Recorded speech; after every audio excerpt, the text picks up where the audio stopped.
We are live. Good afternoon. Hello and welcome to Lifestyle Business. I'm Chris. And I'm Ann. And today we are excited to welcome back to the show the president and founder of Public Democracy, Eric Sapp, who you may remember from one of our Canada shows. The Canada season. Quarantine in Canada, and we had Eric, and I was commenting to the team about Eric yesterday, and they were like, no, he's the data guy. And I was like, no, he will always be the debate guy for me. And so when we came back, we had a discussion. It was one of the big presidential debates, the presidential debate, in fact, and it was really fun. Like 4 years ago. I know. Wow. And then we had an election, and all seems to be well in the world. Anyway, whether he is successfully enrolling a fully representative sample of Black Americans and other marginalized communities into COVID-19 vaccine rollout plans, or creating data systems and processes to create more transparency and trust in the political information that is put on the web, Eric and his team are using big data. See, that's where they were like, he's the data guy, to deliver more equity and unique solutions on behalf of communities that are vulnerable or left out. But to me, you will always be the debate guy. And the predictor of the election results. So using data. All right. Do you want to talk about anything? He always puts me on the hook. So I thought I would switch the gears and put him on the hook. You are putting me on the hook. All right. Well, the one of the topics we've been talking about is what's going on with the economy here. I don't know if Eric will weigh in on this or not, but things have been very fired back up here in Healdsburg. We had a busy weekend. I think we previewed this last weekend, but we had all sorts of friends and family and people coming through town. People are out and about. Fortunately, now everybody's like vaccinated. We're like back to hugging, back to everything.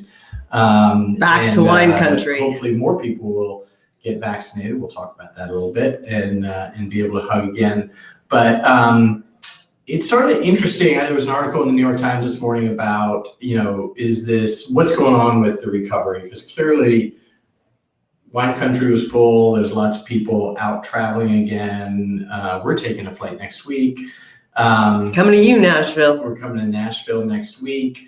So people are feeling more comfortable. However, I realized I'm going to have to start paying our mortgage in July. And there's been a lot of people on, we got a nice stimulus payment. Thank you. And there's been a lot of people on unemployment benefits. And all of these things are going to be coming to an end, I would imagine, although Biden is sort of, childcare and some of the important things are they're on the agenda. But, how do you pull some of this, capital out of the system in a way that doesn't create a crash? And so I wonder if there will be a reckoning at some point as people have to pay their mortgages, and then all of a sudden I'm not getting these benefits anymore. Well, judging from the way things are, people feel like a summer. I feel like summer of fun. I'm traveling. Right? I feel like summer of fun is the goal for most. Yes, I think everyone feels a little cooped up, and it feels like the fall is very far off. Although I guess it'll be here sooner rather than later, and I do think that is a good point, which is there will be a little bit of a retightening of the belts. Yeah. Although I also wonder if some of the stimulus work and package and infusion of capital into the system, it is a great experiment. Like we had this great experiment where everyone sheltered in place and we helped heal a little bit for a second the world and the planet. This is a great experiment of, do stimulus packages actually work? Right? So we will see if there are long-term effects that come from it. I know one exciting thing that seems like there's a long-term effect on is, or at least a medium-term effect, is the creation of new small businesses. Yeah, small business creation has been up. There was another New York Times article about that a couple of years ago, including in kind of underserved communities where business creation is lower. Arguably, infusion of capital through support means I can start a business. I have more tolerance for risk. Either that, or you got laid off, and that's what I was unemployment benefits. But yeah, it will be interesting. It's sort of one of those unprecedented times. So anyway. Our numbers are dropping, guys. Come on back. Well, let's get to vaccines. They're here to hear Eric, not us. Let's get to vaccines. There was also another article this morning about all of the vaccine, maybe not data-driven, maybe data-driven, I don't know, but the encouragement that's going on. Do you know that you can get free beer at Major League Baseball games if you're vaccinated? You can also get included in a multi-million-dollar lottery if you get vaccinated in Ohio. Two other reasons to move to Ohio. Sweepstakes for free flights on United if you're vaccinated. I think you said American Airlines. No, it's United. Yeah. Ooh. And United's bringing back alcohol in domestic flights, which I don't know why I care about that, but I do. So this is obviously tools for vaccine encouragement. I think Eric will join us and talk about. Well, I'm interested to hear about his thoughts on the effectiveness of those versus some of the more community-based approaches. He's probably like, guys, can't we focus on the data rather than gimmicks? Yeah, the gimmicks. They sound like gimmicks, but we'll take it. I mean, it is a very complicated topic, and it's a complicated topic as businesses. Like, do you require the vaccine? I feel like there are a few opportunities for us as a country, although, I mean, when we look at how well it's going, it's actually going pretty well. But we missed a few opportunities for encouragement, like the Vax Pass. Mm-hmm. Green Pass, I think they call it in Europe, but like the idea that like I could get special things if I'm vaccinated. I wonder how many people, like thinking back to this weekend, I wonder how many people, once you're vaccinated and fully vaccinated and you have, the effectiveness seems to be pretty good, do people still care? About the rest of Americans and, if they're choosing to be, I just wonder if we care about it. Obviously, we're talking about it and it's an important topic, but I wonder how much people do care. I don't know. It's very weird though, because psychologically the snapback seems often awfully abrupt. But anyway, let's get into it. Let's bring in the expert, shall we?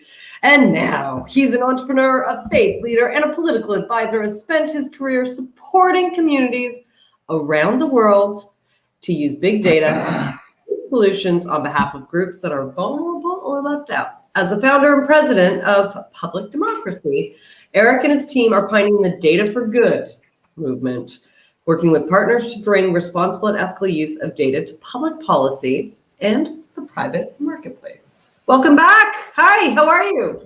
Good. It is good to be back. And I think now my mission for this time is find not to have you think of me as just the debate guy, and definitely not the data guy. And this will set up where we're going next. Like what we try to do, I'd like you to say, hey, when he leaves next time back, he's the people guy. Because everything we're doing in our data, everything that we're focused on is not about numbers. It is about people, and where we've had success is in that. Like each of those data points represents a moment in somebody's life where they were acting on a hope, intent. They were looking and seeking for something, and in a lot of data, that need was met or that need was deflected. And understanding that, I'm trained as a pastor, like this to me is my form, it's this ministry, and it is how we help and support. We do it by empowering people, and what data is allowed is a new glimpse into kind of public democracy for a reason, into the true democratic intent and hope of our people. We've seen in social media and other spaces how that can be twisted. Democracies can become mobs, but kind of what America's been built on is this belief that if we truly empower, understand the people, we will get the best of the possible outcomes. And so that's kind of what we've been searching after. And in this time of COVID, we've been very blessed since last we spoke. And I say that with a lot of humility and understanding of how many people have struggled through this time, but we've been given this chance to engage in some very meaningful spaces and learn a lot about what drives us as Americans, and particularly what those who have been least valued in our society. So I'm excited to chat about a few of those today. Yeah, and one of the things that I think you've been trying to tackle is just generally the pockets of our society, right, and population that are untrusting, right, or are skeptical of the vaccine, and overcoming that skepticism. And a big part of that is building trust and getting people engaged around that. And so why don't you talk a little bit about the challenge and then how you're getting through that? Well, and it starts for us kind of everything we do. And again, why people say, oh, are you all a data analytics company? Or I say, no, because a data analytics company they analyze the data. We start by saying, where are the holes in the data? What's missing? And that's often where the greatest knowledge, insight, and kind of understanding can come. And then how do you fill those holes? And so, in the context of vaccines, let's spend some time on that work, because after the work we were doing with clinical trials, we ended up running one of the larger, it began as a hesitancy campaign, counter hesitancy campaign. And I'll explain why that's not what it actually ended up being, but it was about, how do you engage in the space? But even when we talk about hesitancy or trust, especially for those of us that have it, we have it for a reason. And there can be a little bit of this perspective. Oh, those people are hesitant. Why don't they trust it? When they have been undervalued in our systems, when medicine doesn't work for them, when they get sent home with the Tylenol, when they are going to end up 24 hours in emergency surgery, it's not an irrational decision. When they live out in rural areas and their whole community's been wiped out by opioids, I think we talked a little bit about this in the last time. Yeah. A Hail Mary for Trump isn't an entirely irrational decision when they're being told by my side, hey, well, we're going to shut down your plants, we're going to do these things. So a lot of it is understanding kind of where these people are starting from. And that's the point where you start to then rebuild trust, because what do they need? And so when it came to vaccines, we were starting, we were actually involved in the election and then in the Georgia runoff. And kind of as that was wrapping up, of course, right over Christmas, we all lost a lot of our vacation time. We kicked off this campaign the goal was understand and start to address hesitancy in primarily African-American communities, because there was all kinds of polling coming out, there were news stories, et cetera. This is the big problem. We've got to address it. And so that's where we started from. And we had been selected because of the success we'd had in the clinical trials and others with our moment-based engagement. Our initial goal, our task was find the moments when Black people are ready to learn more about the vaccine, engage in the vaccine, and then deliver them content, advertise to them, reach them, deliver them things of values in those moments. And the first thing that happened, and the goal, and then we were supposed to and send them to the best stuff that's out there. What is CDC doing? What are the big nonprofits and foundations doing? Send them to the best that's out there. And the first thing we realized as we started to look at the audiences is what was out there for them was horrible. It did not meet the needs they were reflecting. And a lot of it should have been common sense, whether if you're like me, if you're just a white guy who's been through graduate school and you're looking at these things, and the idea is these people are vaccine hesitant. They don't trust the vaccine. And what the CDC and a lot of the civic engagement groups were doing was, so you need to get vaccinated for your family. That was one of the predominant messages, and we'll translate it into all these languages. Well, if you don't trust the thing, telling someone you should get it for your family, that just doesn't make sense, because I think it could be harmful then it's not valuable for my family. And there was a lot of lecturing at people. And then there were a ton of like 5-page PDFs. Here's everything you need to know about the vaccine. And that's not where people were. So we're like, what do they need? How do they see themselves in this? And even then, there were some incredible stories. This was the first vaccine trial that was fully inclusive. Like after a whole history, if you don't trust the system because you're always left out, we shouldn't tell you that's wrong. Like there's a reason for that. But because it's different this time. Like we were listening. The fact that you keep raising those issues, this one was different. And there was full inclusion. And then also, instead of all the reasons and numbers and facts on how it's safe, again, if you're African American, and even some of the more weird conspiracy theories, did they put something in it? Is there a microchip? Is this going to work for white people, not black people? Yeah, all of that stuff. We're like, look at the people who made it. The lead scientist was an African American woman. And I don't have to say you're wrong to think about this. Again, it's a nudge approach of, I'm not correcting what you believe. I'm just saying, hey, did you see who made the vaccine? Full stop. That's it. Right. And then you decide, like, do you think she'd do that? I'm not going to ask you. I'm just going to let you know, here's who made it. The head of the AMA, providentially, happened to be the first African-American woman, American Medical Association, which was responsible for kind of a lot of the external third-party reviews and pieces. So like, here's the head of the American Medical Association as the vaccine was developed. All of those pieces came out. And that was the approach that we started.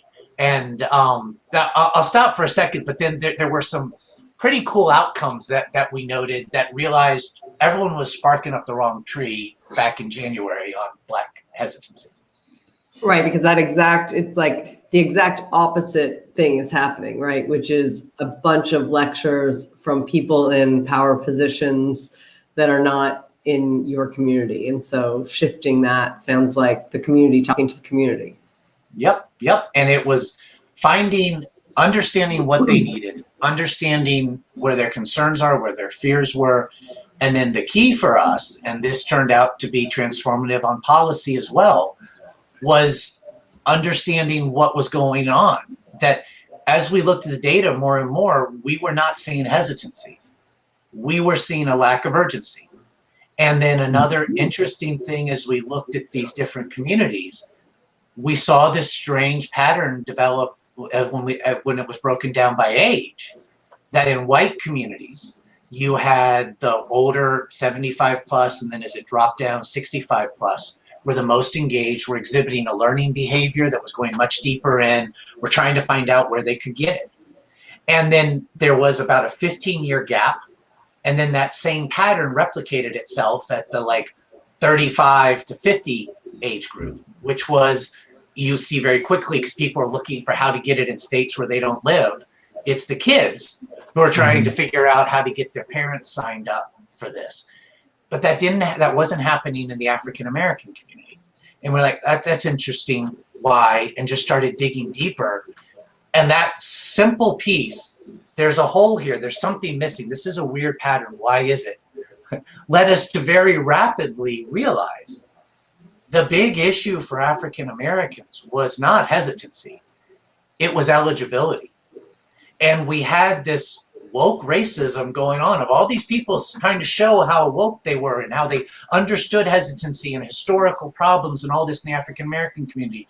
As we had set age criteria in our country, policy that made you eligible in a way that dramatically skewed racially. So 60% of Americans are white. The first 100 million Americans who qualified for the vaccine, 76% were white because of age. Because age skewed dramatically by demographics. And so at the same time, you had the New York Times and Washington Post writing all these stories about hesitancy is this big trust problem. Let's tell you about Tuskegee and educate everybody. And also highlight there were very real structural issues involved with kind of sign up and access and electronics and like. But what was being lost in this, and this was the real insidious part of it, was African Americans, Hispanics, when you looked at their eligible criteria, as all these stories being written looking at overall population and how they weren't being vaccinated rate overall population. The reasons because of hesitancy from historic racism and lack of access and bad policy in Trump, the people who were eligible, they were actually getting vaccinated rates higher than their share of the population. And it was age. And it was age that progressives and then the Biden administration came in and adopted from the old policy. That's what was driving this. And as soon as you saw that, all these other pieces started falling into place. And you also realized pounding people who were thinking, I can't get this vaccine for 3 months. Like looking at the schedules, everyone's saying, I'm not going to be eligible. They're not interested in learning about it the same way. So you're wasting your time, you're bothering them, they're not paying attention, you're seeing they're not paying attention. And worst of all, you're teaching the data. People like this, when you advertise, don't want this. And so the internet is learning. I shouldn't show this type of stuff to these people, not because they don't want to get vaccinated, but because they can't right now. And so when they start to be able to, the system has learned they're not interested in it anymore. And this is just a kind of, that's what's been happening in data again and again. These biases that start shape the way we build data, how we connect to people. Algorithms learn off of that. And by the time they learn what people want, and then it just starts creating these built-in systems. So we were able to engage the White House, other leaders, and you know, in early March, the Biden administration changed the policy to remove the age eligibility criteria. And you've now seen a very significant increase in relative vaccination rates. There are still problems, like, and I don't in any way want to, you know, bypass all the other issues at play. But what was, again, most tragic about the policy at the beginning, not only keeping people vaccinated, but the African American community, that they would have to wait for 3 hours on the phone to get their vaccine because the system wasn't working for them. But Right. They were waiting for 3 hours on the phone to get their vaccine, as all the newspapers were saying, they don't trust it, and they can't get it, and they don't want it.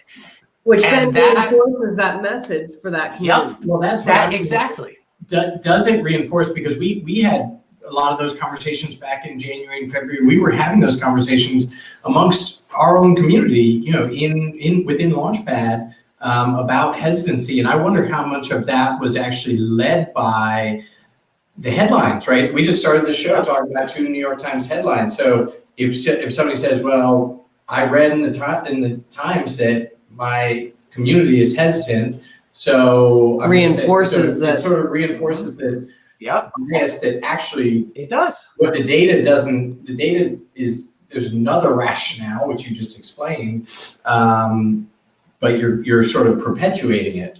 Mm-hmm. And it is, and we saw also, I mean, what's really dangerous about that is exactly the message that the Russians were pumping into these communities, that the white nationalists were pumping in. Like, this is why, like, I'm just calling it like woke racism. It's for maybe good intent, but it's the same biases that perpetuate these problems. Of the message out of the New York Times and Washington Post was the same that was coming out of RT and Sputnik and out of Stormfront. I mean, it was framed a little. I mean, it was different words, but it was the same basic message because of exactly what you said. When all you hear is everybody like you doesn't trust this, and even if you tried, you could never get it. That's suppression messaging. That is like just simple playbook for how you keep communities from having agency and wanting to engage and get involved. And again, it was for good reasons in a way, but it was that same bias. It was a different side of that same bias that created that problem. And you're seeing it now. Like, did you know? I don't know if it's still the same, but like a couple weeks ago, rural communities in America have the highest vaccination rates in our country. Like, you wouldn't hear that. You wouldn't believe that from as soon as when people finally figured out it wasn't Black and brown people that the hesitancy. It was all, now it's those, it was those stupid Trump people. And it's the rural areas. And we've been hard. This is where the problem is. And again, there is hesitancy there. There are political considerations. It's not that there is no truth, but when you only, this is why I talk about holes. Someone who analyzes a data set can do that well and find a truth in that existing data set. It is absolutely accurate based on that data. But when you're missing a big chunk, it also can become untrue. And we've been now for months hammering how rural communities are the problem. Well, rural communities have been doing better than Berkeley for a long time. And maybe we need to talk about what we can learn from rural communities. And even some of these, like, I'll say it, crazy people, like Republicans out in the governor in South Dakota and other places. They actually did a good job getting their people vaccinated. She's doing horrible things in other spaces, but you know, that worked. Instead of just, that's all bad, hey, there's something that can be learned. And when you start that process, it opens up the trust, it opens up communication, and there are things we can learn across the board. I think that is, go ahead. Yeah. Well, so give us some context for where we are now, because obviously this is changing so much month to month, week to week, and you know, we went from January at the rollout when it was nobody could get it, and now it's widely available. I talked about in the pre-show Biden's goal of getting first shot to 70% by July 4th. I mean, Canadians need to come down. Adopt a Canadian. Where are we now? What are the issues? Is it access? Is it hesitancy? Are we going to make this goal? Is this what we can expect for a rollout? What are you seeing? Based on the point of view that you have around this.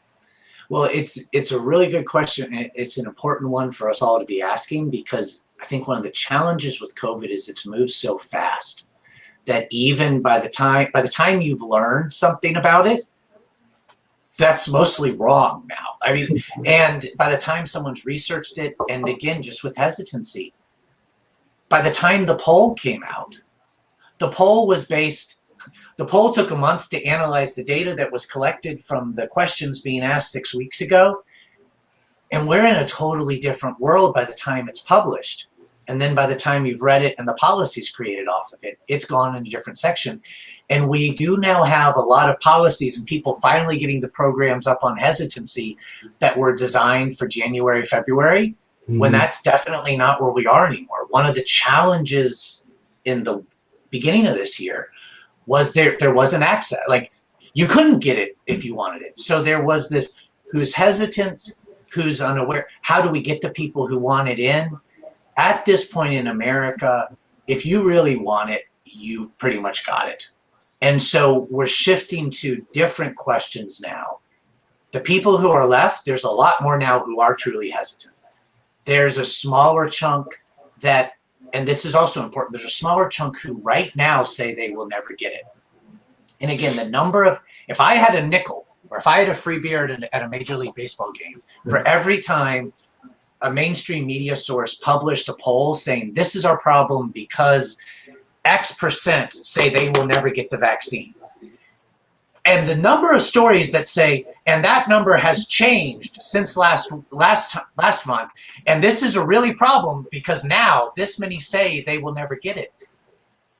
Those numbers change. We can affect what people say about those, but you've got a group that doesn't feel they want it now. You've got a group that's concerned. And then the other two issues that aren't getting enough attention is you have convenience and where is this on their Maslow's pyramid of needs sort of thing. And I may think, hey, and those other ones are maybe, in my view, some of the most dangerous, and that where they're being missed, but it's, if we don't get them soon, we could have some bad outcomes. Because if you live in a city, you are probably 5 minutes away from a place you can get a vaccine right now. this is a new problem in rural areas, and maybe certain suburbs or parts of cities where that's not the case. We need to start looking at where the gaps are in vaccination and be much more intentional about the pop-ups and the making it just easy and convenient for someone who's not planning to, or who's got a gazillion other things to get it. And the people, that same thing applies to people who, I've got to pick up my kids. Oh, I've got all these bills. My mortgage is coming back on, or my rent is now not abated the same way. And I got to get to work now instead of from home. I want to get the vaccine. I should get the vaccine, but I just don't have time. And those two groups are the ones that, as they miss it, especially if they feel like they kind of should, human nature is such that we will start rationalizing why we're not. Mhm. Right. And so if it's not made easier, people will start leaning more into the disinformation side. Well, and I heard it's kind of dangerous. So no one knows if it might have a side effect. So I don't feel quite as guilty about the fact that I'm just too busy or it's a half-hour drive. And so those are some of the pieces that we need to look at now. But the other one that you all kind of teased at the beginning too is COVID. It was a virus and it was an economic condition. It was societal unveiling, how we redo the economy. There are a lot of other pieces of COVID and COVID recovery that are not just getting the vaccine, and a lot of those other pieces will help us get to the numbers we need to on the vaccine. And one that you mentioned was kind of the startups. We're doing a lot with, we're doing a big program, name hasn't been fully decided yet, but it's with One United Bank on, which is the largest Black-owned bank, on an equitable access to capital, to banking, to lending, et cetera. And one of the things we've seen in that is there's been this positive, huge explosion of single proprietor Black-owned banks. And you both had the two parts. There's been capital that's allowed them to do it, and a lot of them got laid off and they had no other choice. Mm-hmm. And so it was out of necessity that they've created their business. And we know small businesses are what drives a lot of our economy. It's the job creation, et cetera. A lot of them are keeping their nose above water, but frantically struggling there, where small influxes of capital, small attention to programs and resources to help them get their books in order, get that part-time person that allows them to plan the business instead of just keep things from falling apart, are what will grow these outcomes. And when I talk to, then you talk about the convenience and ability. Those are also the things that have that ripple effect of, now I've got some part-time help, I can finally just run and get my vaccine. And that part-time help person now has a job, and so they can do it. And these things all interweave, that health inequities, social determinants there are not just about health. Economic inequities are not just about economics. All of these things intertwine. And last piece to this, and a lot of what you all do in the business side, injustice, inequality are horribly inefficient. So there is a lot of money to be made in fixing this, in doing what is right. But if you do it the right way, there are huge market gaps that are just waiting to be filled. And a lot of potential there to find solutions. I have two questions, and I'm asking on behalf of myself and on behalf of the audience. So sort of a two-parter here. I want to address the spectrum of why people aren't getting vaccinated. So starting with the spectrum of access and maybe inconvenience, or I'm too busy. Do any of those incentives that are sort of created, free beer at Major League Baseball, the governor of Ohio, Lyft and Uber offering free rides, do those things work? I mean, will we get to a point where there is a vaccine passport and there's sort of, disincentives to, it's more inconvenient to not be vaccinated, to go to a concert or whatever it is? And I want to come to the hesitancy as well, but let's say into the access sort of, you don't have a problem with it, but you just haven't done it yet. Yeah. So those things work, and they are not the solution. So, and I think part of it is, again, like, they will work for some groups. I mean, and heck, some of these things, like there's gift cards and other pieces for people in like high need. Like that could be what pays for the groceries this month, and that gives a different incentive to go. But one of the other things we've seen, like even with Lyft and Uber, where they can be positive is they create a different feel about this, an opportunity. They also help people move to the point of commitment that we saw, like in our vaccine trials. We offered free Lyft to people to participate. And a lot of people said that they wanted it.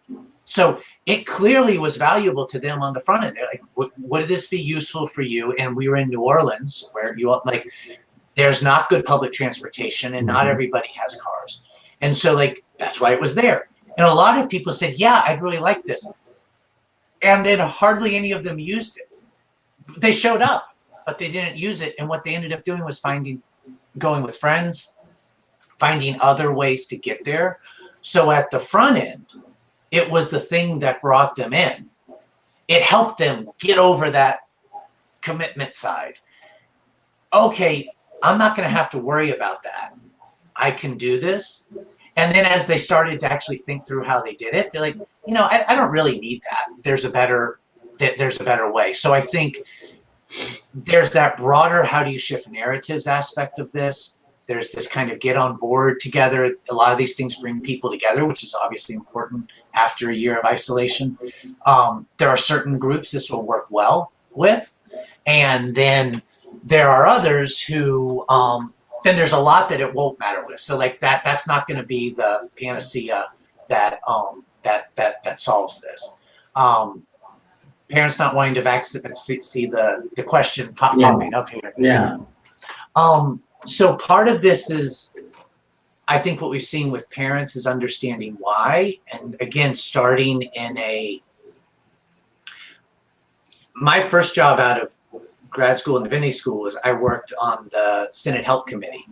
And I actually, one of my areas was vaccines. This was a long time, this was 2002. But I dealt with the early thimerosal, mercury vaccine hesitancy, a lot of those parents. And it gave me a different perspective on this. Like, these were good parents.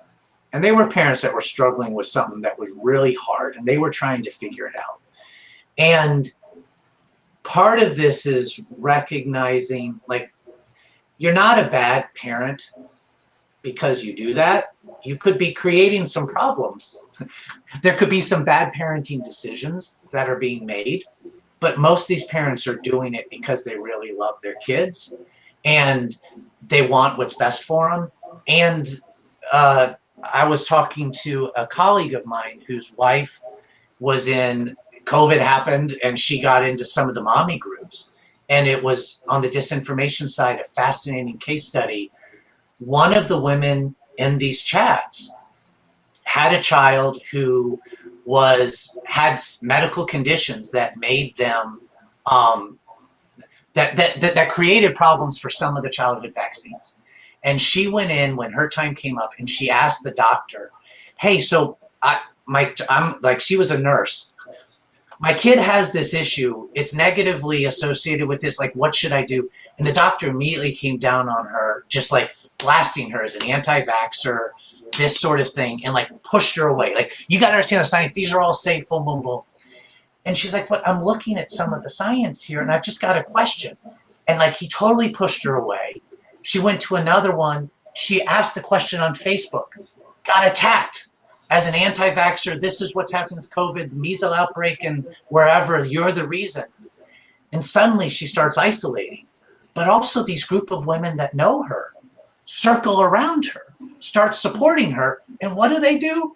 They go to look for stuff to help her feel better and show she's not alone. And suddenly, within this mommy group, all this, some of it whacked out, crazy, wrong, anti-vax stuff is being shared in support of this woman. So again, where those are a lot of kind of longer side stories, but where I say we're people, not data, you've got to start with understanding what's driving that. And when you do, there is not an answer for parents that are concerned about vaccinating their children. There are different answers for each parent. And what it takes is understanding what's at the root cause. There are some parents who should not be vaccinating their children against COVID, like full stop. Like we know that, the science says that. Most of the ones who are concerned are not in that category. And so what is it that they're concerned about and how do we address it? Another group in the religious community, you've got a big pro-life contingent that is saying, and this is not just white people, this is one of the bigger issues in African American and Hispanic communities as well. I'm not going to get the vaccine because of my religious beliefs. The vaccine was made with aborted babies. And again, whatever you believe about abortion, about fetal stem cells, the truth is, again, progressives in public health is we don't want to talk about that, so they won't answer. Moderna and Pfizer didn't use that technology. So Johnson & Johnson did. Moderna and Pfizer didn't. If that's a concern of yours, the Moderna and Pfizer vaccines are fine. Southern Baptist said it's a pro-life imperative to take one of those vaccines. The U.S. Conference of Bishops said that. All these religious leaders have said that, but we're not sharing that information with them because public health gets really uncomfortable saying, well, these pro-life pastors are saying you should take this vaccine instead of this other vaccine because it doesn't use aborted babies. But to that community, suddenly, that's answered their needs. So with parents, it's going to be more, again, it's going to be a one-off each different question. And it starts with asking why and then not correcting, but kind of this is what's worked in our campaigns, where we saw 40% increases in vaccination rates in response to these kind of nudge ads. Is we don't, and in our big anti-hesitancy, get vaccinated campaign, the entire website, nowhere did we tell people to get vaccinated. There was not a single call to get vaccinated. It was called actually, our vaccine, your decision. And at the beginning, like the public health people in the hospital, wait, your decision? And like we had an ad that was find out if the vaccine's right to you. And like some of the people, you can't, it's right for everybody. And it's like, well, I mean, actually, no, like your own science shows most everybody, but that's not where people are. Find out if it's right for you is an invitation to learn, to engage, and make your decision. And ultimately, what we need to be doing is giving people the tools and resources to make the best decision for them and accept there will be parents who decide the best decision for them is not to vaccinate their kids on this. And we want that to be as small a group as possible, but the best way to make that small is by giving them more of the choices and trying to meet them where they are in the process. Yeah, I think it's interesting. Earlier in the conversation, you also highlighted this issue, which was the design, like if you're let's just pick on a big organization, right? So if you're the CDC, your desired outcome is more vaccinations, right? But the path there is very hard for you to understand that the path to more vaccinations may be different than the path you want to take, right? They want to say vaccinations are safe. Every single person needs to do it. Here's the data, here's the study, here's the information. They never want to say, this is how we did it differently this time, because that might suggest that last time wasn't done as well. When in fact, admitting, and we, as you know, when we go through all these things, the best thing you can do is admitting maybe things didn't work as well as they could have in the past does not make you bad or actually make your results inaccurate. It actually just makes you honest about the fact that, hey, we learned from this and we did these things differently, and therefore what it is. And I think these large organizations are so fearful of admitting that everything wasn't perfect, that they don't actually make the connection with the audience that they're trying to convince. And for those of us in white privileged worlds, we're like, check, I don't care if it was perfect or if it was good enough, we'll do it, we trust, we'll do this.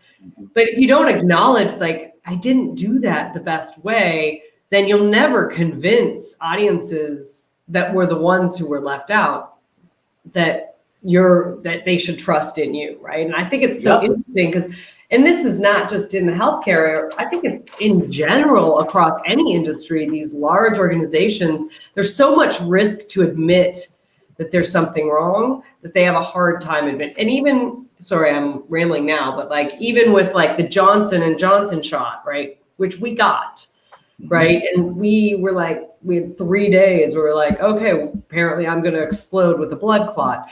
But like even that, it was so hard to combat those issues that are normal things that happen in vaccines and normal things that happen in rollout. But like they talk to me a little bit about how you combat that. Yeah. Well, a lot of it again goes to the basic education. One of the things that struck me, everyone was calling like side effects of the vaccine when you had the soreness, the fever, the malaise.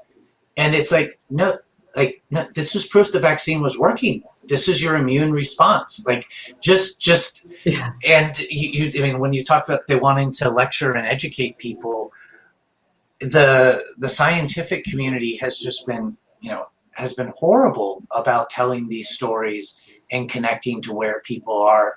And they want to tell them what they need to do. And this struck me again from where I've sit and how I've grown up. One thing we've heard in working with a lot of the different communities of color, everyone's telling them what they need to do. No one's asking them to help. Mm-hmm. And I think this also goes to the parenting question. Instead of this is what you need to do, this is what the science says. And like, we need your help. Help us. We none of us will be safe. Like, you can do this. You are part of this process, and tell us what you need so you can help us, instead of us telling you what we will give you so you will do what you need to do. Those elements are, some of it's semantics. Did you like talk to, well, that seems simple, but it's not being done. And those small differences make all the difference. And I'll give you another example that just continues to show the problem. A couple months ago, and I think it was up until last month, the top referred keyword for people in America searching in Spanish for get the vaccine was Sputnik, the Russian vaccine. And that shows how pervasive and effective disinformation is, and the Russians are.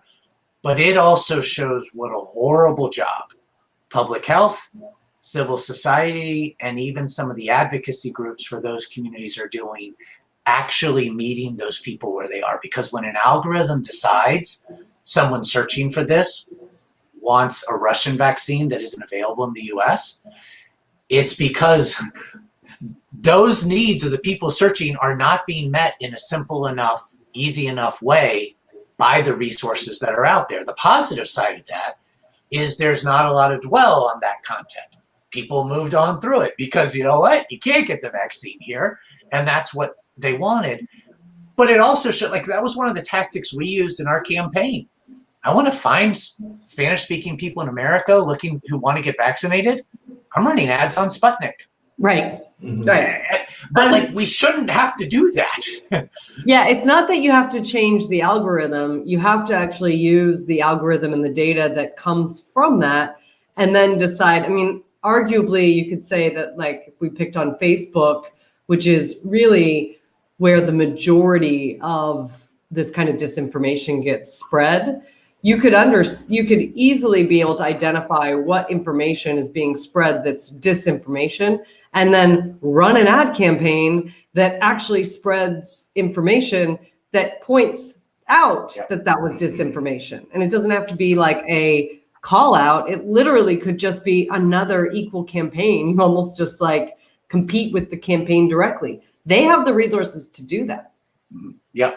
Yeah. And I mean, one of the things, even on, and I am no fan, Facebook creates a lot of problems in our society. So what I'm going to say is not a defense of Facebook. Oh yeah. But as we've looked, Our Fijian nanny has basically said to her community, she's like, go get the vaccine. I don't care about this 5G thing. And she's like, but they believe it. They're believing it. Her friends are believing it. And that's what you need, is you need that voice to say that's BS, go out and deal with it and just get it done. Yeah. But what we've seen in Facebook on that, where that 5G thing came from somewhere. And what's fascinating as you look at the traffic flows and the data is a great deal of the disinformation being shared on Facebook and Twitter. It's a little different in TikTok, but on Facebook and Twitter is links.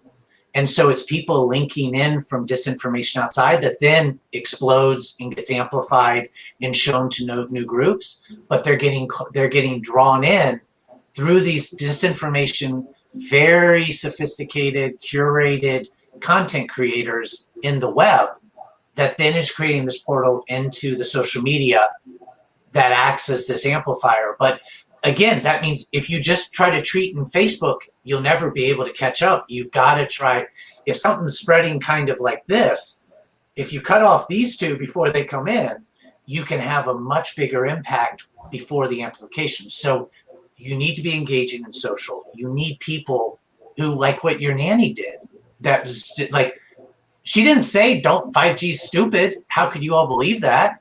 It was, okay, you should still get the vaccine. Like, meet people where they are, but also engage them in the other spaces where they are. Well, I think that we're interested in, how to have the conversation with parents or, anyone around hesitancy.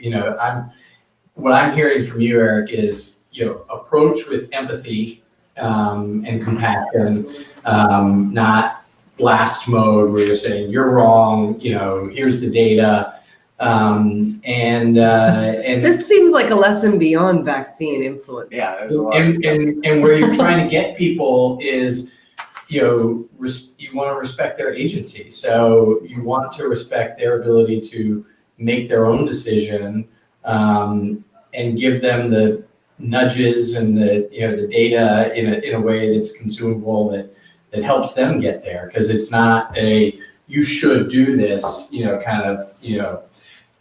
It'd be so much easier. Patriarchal approach of this is what you must do, but yeah, I mean, how many people ever changed their mind because someone told them they were wrong? Like, I mean, how many times does someone say you're wrong, especially you're an idiot, and you're like, oh, you're right? Never, like, never. None of us do that, and yet that's how we engage a lot of times.